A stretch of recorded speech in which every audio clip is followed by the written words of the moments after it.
The Washington Post published an opinion piece this week that stopped people who read it completely cold.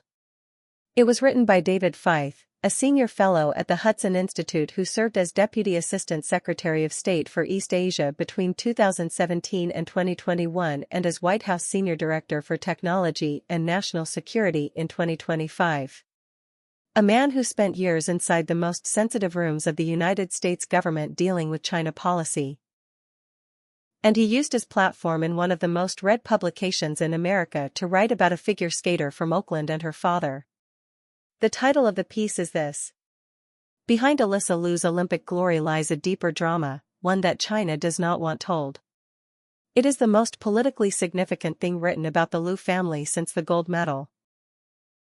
And it assembles a story that has been sitting in fragments across a dozen different news outlets and court documents and government press releases for years, never fully told in one place, never given the context it deserves.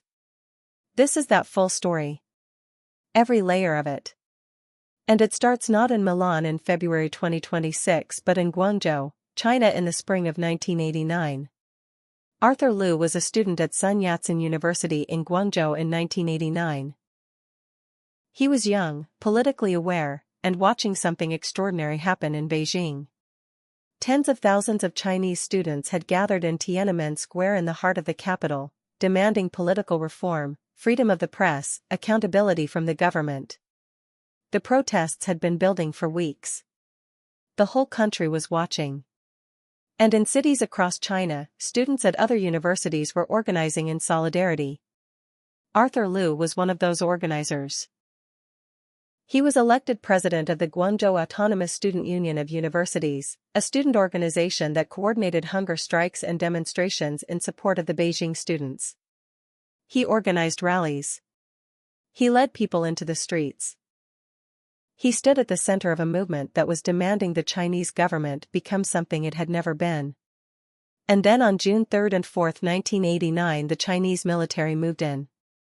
Hundreds of people were killed. Possibly thousands. The exact number has never been officially confirmed by the Chinese government, and the full truth of what happened that night in Tiananmen Square is one of the most suppressed historical facts in modern Chinese history. The protests were over. The crackdown was complete. And Arthur Liu found himself on a list. After the massacre, he was summoned to report to the office of the Chinese Communist Party Youth League. They wanted names. They wanted the names of the other students who had organized the demonstrations. They wanted him to give them up. He refused.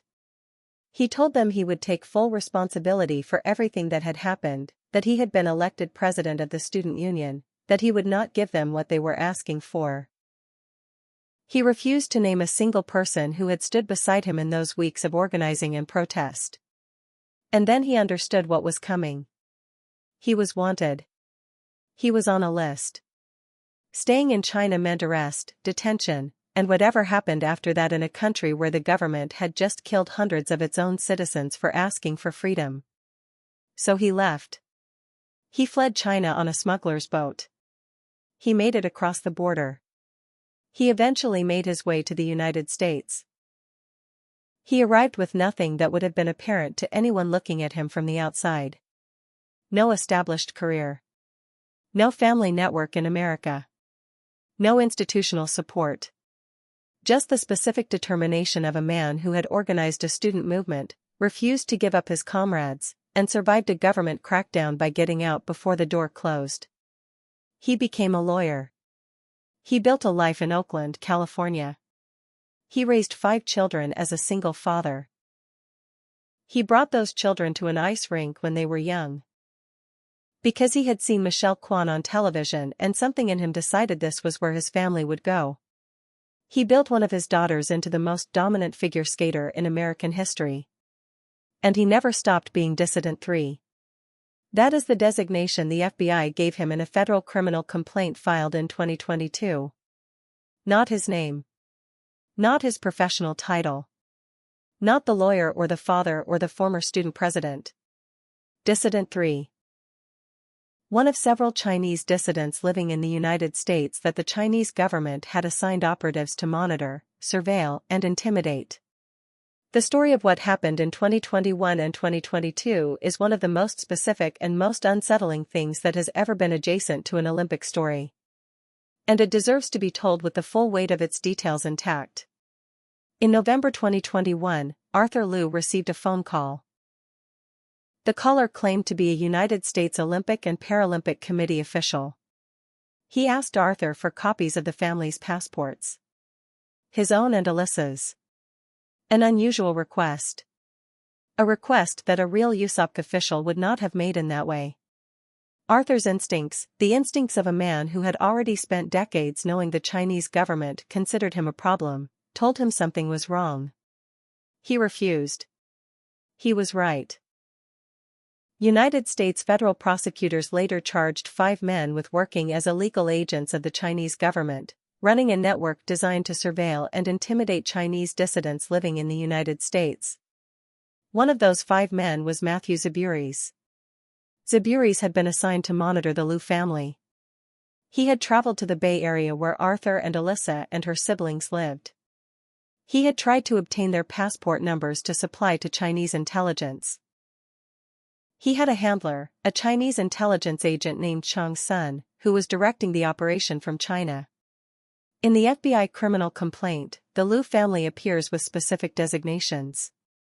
Arthur Liu is Dissident 3. Alysa Liu is family member. A teenage figure skater preparing for the most important competition of her life, the 2022 Beijing Winter Olympics, is noted in a federal criminal complaint as a family member of a Chinese dissident being surveilled by agents of the Chinese government. Arthur told the Associated Press at the time what he believed the operation was about. He said they are probably just trying to intimidate us. To in a way threaten us not to say anything, to cause trouble to them and say anything political or related to human rights violations in China.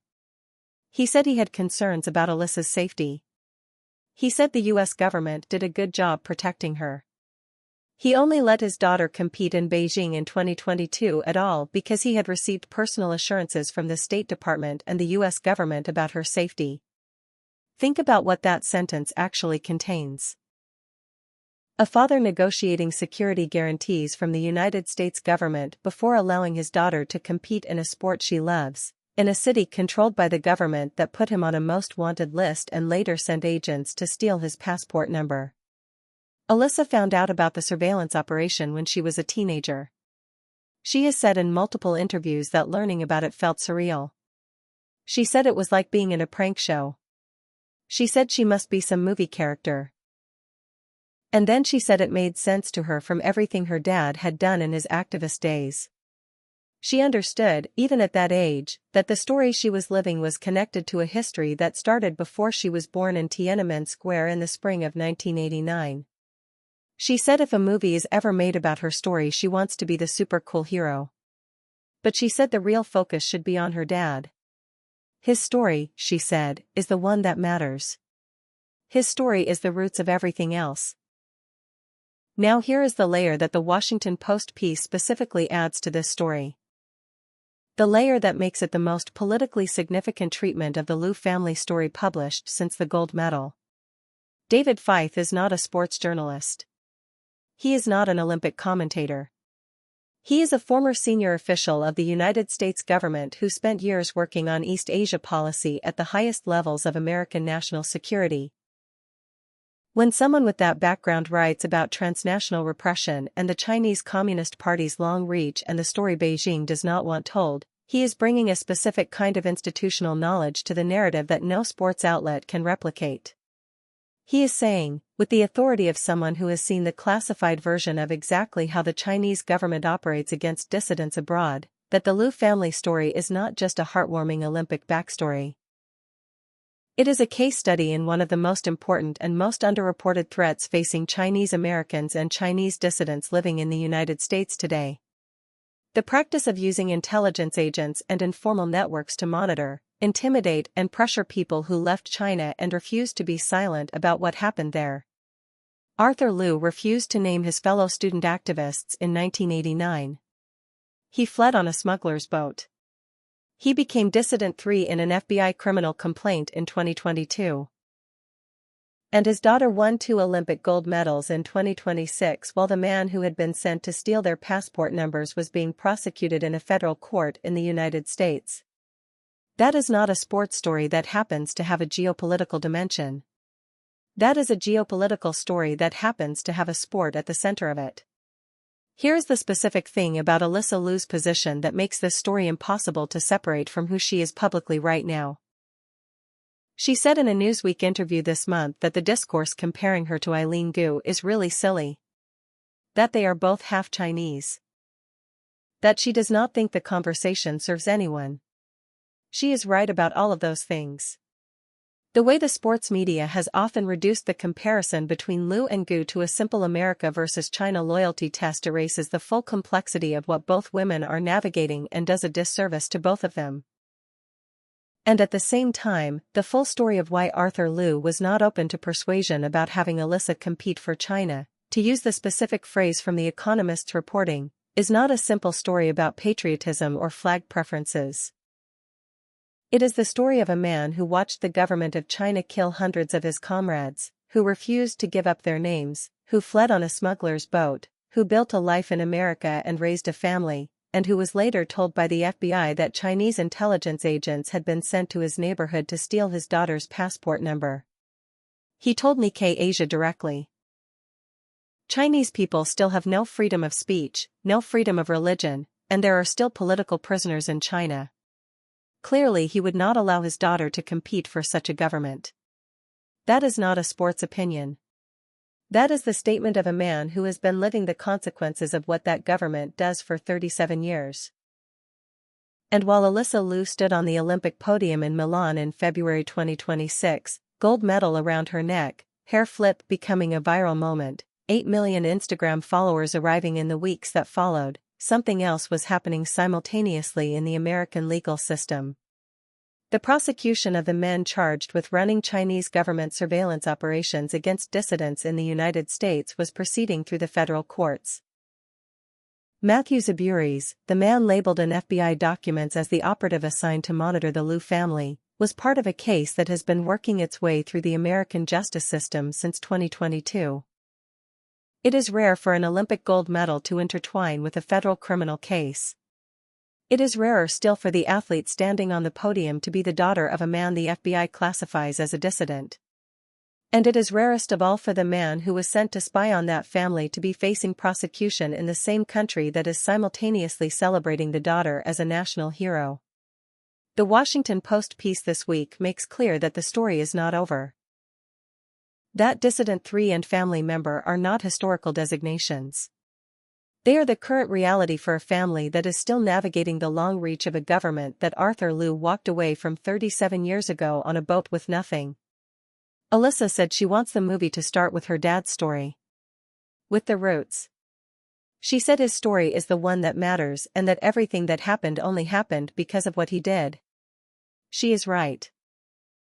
The gold medals exist because a man in Guangzhou in 1989 refused to give up his friends' names. Because he got on a boat. Because he made it to Oakland. Because he took his daughter to an ice rink when she was 5. Because he refused when a phone caller claiming to be a USOC official asked for their passports.